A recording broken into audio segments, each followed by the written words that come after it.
Hi అండి అందరికీ. నేను మీతో ఒక ముఖ్యమైన ఇంపార్టెంట్ ఒక విషయం మీతో షేర్ చేసుకోవాలని నేను ఈ వీడియో అయితే చేస్తున్నాను. టాపిక్ ఏంటంటే మార్వాడి యూనివర్సిటీ గుజరాత్లో ఉన్న సంగతి అయితే చాలా వరకు అయితే అందరికీ ఆల్మోస్ట్ తెలుసు. మా పిల్లలు ఇద్దరు అంటే మా పాప, మా బాబు, అలాగే మా చెల్లెలు కొడుకు, మా ముగ్గురు పిల్లలు అయితే ఆ యూనివర్సిటీలోనే చదువుతున్నారు. మంచిగా స్టడీ అయితే చాలా బాగుందని చెప్పొచ్చు. మనకు ఉన్నత చదువులు అంటే మనకు ఫారిన్కి వెళ్ళాలని కళ ఎంతో మందికి ఉంటుంది కదా. మనకు బీటెక్లోనే మంచిగా వెళ్ళే అవకాశాలు అయితే చాలా వరకు అయితే ఉన్నాయి. నాకు వచ్చేసి మనకు ఏపీ తెలంగాణ ఇన్ఛార్జి అయిన పి సాయిరామ్ అనే పర్సన్ అంటే నాకు తోడుపుట్టిన వాడితో సమానము. నాకు బ్రదర్ లాంటి వాడు. తను చాలా చాలా మంచి అబ్బాయి.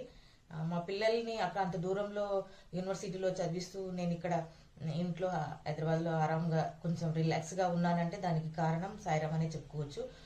కేరింగ్ అయితే చాలా బాగుంటుంది. పిల్లలకి 4 years స్టడీలో ఏదన్నా ప్రాబ్లం వచ్చినా, హాస్టల్ విషయంలో కానీ, ఎడ్యుకేషన్ విషయంలో కానీ ఏ ప్రాబ్లం వచ్చినా కూడా తను చాలా బాగా చక్కగా సాల్వ్ చేస్తాడు.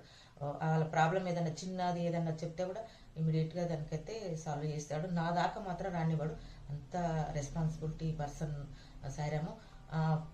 ఆ పర్సన్ అంటే సాయిరామ్ ఫోన్ నెంబరు నేనైతే స్క్రీన్ మీద ఇస్తాను, తను కాంటాక్ట్ చేయొచ్చు. ఫీజు కొంచెం మనకు రీజనబుల్ ఫీజు ఉంటుంది. అలాగే మనకి స్టడీ అయితే చాలా చాలా బాగుంటుందని చెప్పుకోవచ్చు. మనకు బీటెక్లోనే ఫారిన్కి వెళ్ళే అవకాశాలు అయితే చాలా వరకు అయితే ఉన్నాయి. మీ గోల్ ఏదన్నా మీ పిల్లలది ఫారిన్కి వెళ్ళి చదువుకోవాలి, హైయర్ స్టడీస్ చేయాలి, లైఫ్ మంచిగా లీడ్ చేయాలనే పిల్లలకు ఎవరికైనా పేరెంట్స్కి ఉంటారు కదా, మా పిల్లలు అలా చదవాలనే డ్రీమ్ ఉన్న వాళ్ళు ఎవరైనా ఉంటే మీరు తప్పకుండా మీరు మార్వాడి యూనివర్సిటీని అయితే చూస్ చేసుకోవాల్సిందని నేను కోరుతున్నాను. మా పిల్లలు చదువుతున్నారు కాబట్టి నేను ఇంత కాన్ఫిడెంట్గా చెప్తున్నాను. మీరు సాయిరామ్ని మీరు కాంటాక్ట్ చేసుకొని ఫర్దర్ డీటెయిల్స్ కనుక్కోగలరు.